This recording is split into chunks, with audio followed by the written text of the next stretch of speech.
A campaigner-style camp. Civil War soldiers marched everywhere they went and always traveling in campaign.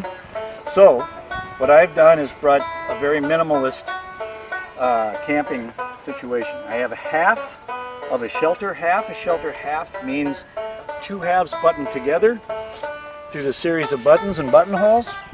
So you and a partner could create a tent like this one here. I don't have a partner this time, so I have brought this single one, which I have called Shebang, which is just to set it up somehow to provide some sort of shelter from the elements. I have a wool blanket, and underneath it, a rubberized ground sheet, which in this case is a poncho. It actually has a slit here to go over your neck. These would be rolled up and thrown over my shoulder and carried in a sausage roll fashion. Many of the troops, after campaigning a little bit, found that the forage cap, although it's very military looking, isn't very useful, so many of them would avail themselves of some sort of civilian and or otherwise slouch hat of some type to wear, much better against the sun and the rain.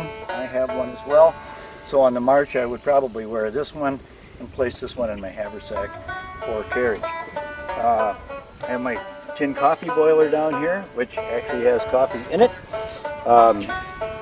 Many different styles of cups were provided for the troops. This one has a lid and formerly had a metal bail to pull it out of the fire.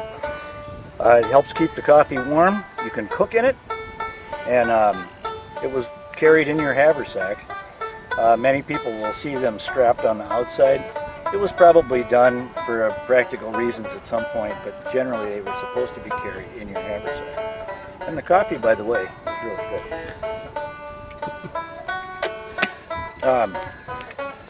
The tent poles were our actual tent poles, but the stakes and so on are simply whatever we could scrounge here on the field.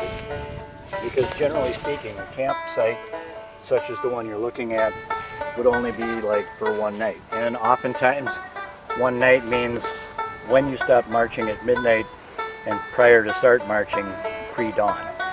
So this is how a Union soldier from the middle of the war to the late war, particularly on campaign, would be dressed and accoutered.